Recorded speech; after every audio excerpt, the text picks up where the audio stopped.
दोस्तों UP police के document verification का एडमिट कार्ड लगभग 15 दिनों के अंदर जारी हो सकता है। ये चीज़ आपको भी अच्छे से पता है क्योंकि कंफर्म डेट तो अभी नहीं जारी किया गया है कि किस दिन आएगा, लेकिन इतना से हो रहा है कि 15 दिन के आसपास आप लोगों को डॉक्यूमेंट वेरिफिकेशन का एडमिट कार्ड देखने को मिल जाएगा। अब इम्पॉर्टेंट ये है कि डॉक्यूमेंट वेरिफिकेशन का इंतजार अगर आप कर रहे हैं तो उसके साथ साथ उसकी आपको तैयारी भी करनी चाहिए, क्योंकि एडमिट कार्ड तो आ ही जाएगा। एडमिट कार्ड आने के बाद आपको ये बता दिया जाएगा कि किस पुलिस लाइन में आपको डीवीपीएसटी के लिए जाना है, और ये भी क्लियर दिया रहेगा कि कितने बजे जाना है और कितने तारीख को जाना है। ये सारी चीज़ें क्लियर हो जाएंगी। उसके बाद आपको वहाँ पहुँचना है अपना डॉक्यूमेंट लेके। डॉक्यूमेंट लेने के साथ साथ आपको ये पता है ना कि उस दिन डॉक्यूमेंट के साथ साथ आपकी लंबाई और सीना भी नपेगी, ठीक। तो डॉक्यूमेंट वेरिफिकेशन से रिलेटेड सभी डॉक्यूमेंट आप बनवा के रेडी कर लीजिए। अब मुझे लगता है कि वो समय आ गया है, क्योंकि पता चले कि जो आपका डेट दिया गया है उस समय स्कूल बंद हो या फिर कुछ और हो, तो ये समस्या हो सकती है। आपको स्कूल बंद होने के पीछे का रीज़न पता है क्यों कह रहे हैं? जैसे मान लीजिए सभी डॉक्यूमेंट को आपको वेरीफाई कराना है ना राजपत्रित अधिकारी से, तो उसको वेरीफाई कराने के लिए सबसे नज़दीकी अगर सरकारी स्कूल है तो वहाँ चले जाइए। कुछ लोग स्कूल को भी लेके कन्फ्यूज़ हो रहे हैं कि सर मैं स्कूल में जहाँ पढ़ा था वो भी सरकारी है, वहीं से करा लेता हूँ। तो जिस स्कूल से पढ़ते हैं वहाँ से वेरीफाई नहीं कराते हैं। इस चीज़ का आप लोग ख्याल रखिएगा। अगर नहीं है कोई स्कूल तो आप किसी भी सरकारी, जो सीएससी बोलते हैं ना, प्राथमिक चिकित्सा केंद्र, वहाँ पे जाके डॉक्टर से करवा लीजिए। कहीं पे भी नहीं हो रहा है, थोड़ा बहुत आगे बढ़ लीजिए। ये नहीं मतलब है कि एकदम हमारे गाँव में कराएंगे तब हम करवाएंगे। अगल बगल ज़िले का भी हो सकता है। जो राजपत्रित अधिकारी होता है वो राजपत्रित ही होता है। इंपॉर्टेंट ये नहीं है कि वो आपके ज़िले का है या मंडल का है। तो इस चीज़ का कन्फ्यूजन आप लोग ख़त्म कर लीजिएगा। कुछ दोस्त ऐसे हैं जिनको सीने को लेके प्रॉब्लम हो रही है कि सर हमारा जो सीना है वो 76 सेंटीमीटर है, 79 हो ही नहीं पा रहा है, यानी कि बिना फुलाए 79 सेंटीमीटर होना चाहिए। अब उनको ये टेंशन हो रहा है कि उन्हें बाहर ना कर दिया जाए। मतलब वो एकदम पहले ही मान के चल रहे हैं कि उन्हें बाहर होने की संभावना है। ऐसा इस वजह से कि बहुत लोगों ने ये भी बताया है कि जो सीना नापा जाता है, वो जो निप्पल वाला पॉइंट बना रहता है उसके नीचे नापा जाता है। ऐसा होता था पहले जब फिजिकल ज़्यादा इंपॉर्टेंट होता था, बट अब ऐसा नहीं है। जनरली उसी मिड पॉइंट पे रख के नापते हैं। तो अगर आपको लगता है कि सीने को लेके संशय है तो अभी से दूध और केला खाओ और सपाट मारो। सपाट समझते हो ना? सपाट मारोगे तब तक आपका सीना हो जाएगा। और अगर नहीं होता है, 1 आध सेंटीमीटर कम रहता है, तो जैसे जब लगे कि आपका नंबर आने वाला है सीना नापने के लिए और लंबाई नापने के लिए, तो उसी समय 50 सपाट मार दो। सीने में फुलाव आ जाता है तो उतना हो जाएगा। मुझे पता है कि मिनिमम में अगर आप नहीं बाहर होते हो ना, तो फुलाव में अगर 4 सेंटीमीटर भी फुला दोगे तो काम चल जाएगा। तो इसको लेके डरो मत। बाकी अगर आपकी लंबाई 168 है, मतलब एकदम बॉर्डर पे है, तो भी डरने की ज़रूरत नहीं है। आपको बाहर नहीं किया जाएगा। लोग कहते हैं ना कि लंबाई थोड़ा सा ज़्यादा होना चाहिए, ऐसा सेंट्रल फोर्सेस में होता है कि अगर आपका 170 है तो 168 ही नपेगा। रीज़न ये होता है कि उनके पास लंबे लंबे लड़के ऑलरेडी मिल जाते हैं। उनको ये कोशिश रहती है कि थोड़ा ठीक ठाक लड़के रहें।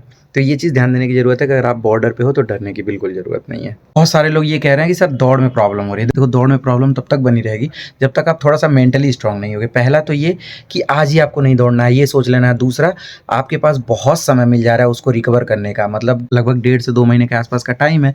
उन टाइम में आप थोड़ा सा प्रैक्टिस को और अच्छा करो। जनरली हम स्पीड से क्यों नहीं दौड़ पाते हैं? या तो हमारा पेट दर्द करने लगता है, या तो हमें थकान लगती है, या तो हमारे पैरों में दर्द होता है। इन सारी चीज़ों से निकलने के लिए आपको डाइट अच्छी करनी पड़ेगी। इतना समझ लीजिए, स्ट्रेंथ तभी बनेगा, मतलब बॉडी को रिकवर तभी कर सकते हैं जब थोड़ा सा कुछ एनर्जेटिक चीज़ें लीजिए। तो अगर आपको लगता है कि खाने पीने से नहीं सही हो पा रहा है तो आप एंडोरामास ले सकते हैं दूध के साथ। वेट गेनर है, लेकिन ऐसा नहीं है कि वेट आपका बढ़ने लगेगा। आप रनिंग करोगे तो थकान कम लगेगी, जिससे आप खींच के टाइम में रनिंग कर लोगे। और ये लड़के और लड़कियां दोनों ले सकते हैं, इसका कोई साइड इफेक्ट नहीं है। मैंने जब रनिंग करी थी तो इसको पीने के बाद 15 दिन के अंदर मैं रनिंग कर लिया था। इतना ज़्यादा इंस्टेंट एनर्जी मिलती थी ना कि मतलब पूछो ही मत। तो अगर आप ऐसे करोगे तो आपका काम चल जाएगा। मुझे नहीं लगता कि आप रनिंग से बाहर होगे। स्पेशली लड़कियों को ध्यान देने की ज़रूरत है कि भाई रनिंग बड़ा मुश्किल काम है। आज आपको लग रहा है बहुत आसान है ना, ठंडी जैसे जैसे बढ़ती जाएगी वैसे वैसे हालत ख़राब होती जाएगी, और लास्ट में यही होगा कि सब लोग कहेंगे कि सर इतना लड़कियां क्यों बाहर हो जाती हैं। तो आप अगर उन सब में से एक होना चाहती हो, मतलब उन बाहर होने वाले लड़कियों में शामिल होना चाहती हो, तो मेरी बातों को ना मानो। अगर आपको लगता है कि नहीं हमें बाहर नहीं होना, हमें सेलेक्ट होना है, तो भाई दौड़ा करो, थोड़ा अच्छे से दौड़ा करो। और कोशिश करो कि अगर नहीं रनिंग बन पा रही है तो दोनों टाइम दौड़ने जाया करो, ठीक है। तो इन सारी चीज़ों को ध्यान देने की ज़रूरत है। और जो लोग चरित्र प्रमाण पत्र को लेकर टेंशन में, उनको टेंशन लेने की ज़रूरत नहीं है, क्योंकि चरित्र प्रमाण पत्र चाहे वो प्रधान का हो, चाहे संभ्रांत व्यक्ति का हो, चाहे वो स्कूल वाला हो, ये सारी चीज़ें आपको मेडिकल में लेके जानी है, ठीक। तो डीवीपीएसटी के लिए मैंने आपको बता दिया था, एक बार और बता देता हूँ। हाई स्कूल, इंटर, जाति, निवास, आधार कार्ड, वही वाले फ़ोटो जो फॉर्म में लगाया था, फॉर्म का प्रिंट आउट, और आपको एडमिट कार्ड लेके जाना है। तो इतनी सारी चीज़ों को लेके जाना है, ठीक। 2 सेट करा लीजिएगा फोटो कॉपी, एक पे स्वप्रमाणित कर लीजिएगा और एक पे राजपत्रित अधिकारी का करा लीजिएगा। इतनों को लेके जाइएगा, एकदम निश्चिंत होकर आप सेलेक्ट हो जाओगे। और थोड़ा सा तरीके से सीख लेना कि कैसे खड़ा होना है अगर आपको लंबाई में थोड़ा बहुत संशय है। बाकी चीज़ों के बारे में बात अगले वीडियो में करेंगे। जो भी क्वेरी रहेगी उससे रिलेटेड वीडियो बना देता हूँ ताकि सबकी समस्या खत्म हो जाए, क्योंकि मेरे पास ना ही उतना टाइम है और मुझे लगता है कि मैं पक जाता हूँ। अगर 200 मैसेज आएंगे तो कितना कितना जवाब दूंगा यार, इसलिए मैं वीडियो बना देता हूँ सीधे कि भाई अगर ये 4 लोगों की प्रॉब्लम है तो शायद 4000 को भी ये प्रॉब्लम हो सकती है, इसीलिए वीडियो बना देता हूँ। तो कुछ क्वेरी ऐसी थी जिसको लेके मैंने सोचा कि वीडियो बना दूँ। बाकी आप लोग सुरक्षित हैं ही, पैर को सुरक्षित रख ही रहे होंगे, बाइक हिसाब से चलाते होंगे, क्योंकि अगर पैर टूट गया ना तो बड़ी दिक्कत हो जाएगी, रिकवर नहीं कर पाओगे। रिकवर भी कर लोगे तो रनिंग नहीं कर पाओगे। 3 सारी चीज़ों से बचो, गाँव से दूर रहो, पटीदारों से दूर रहो, एकदम वो समझ लो फन काट के बैठे हुए हैं कि मौका मिले डस लें। तो इन चीज़ों से दूर रहना है अगर आपको सेलेक्ट होना है। बाकी मिलते हैं अगले वीडियो में, तब तक के लिए अपना ध्यान रखो, वीडियो देखते रहो, चैनल को सब्सक्राइब कर लो, वीडियो को लाइक कर दो। Bye bye.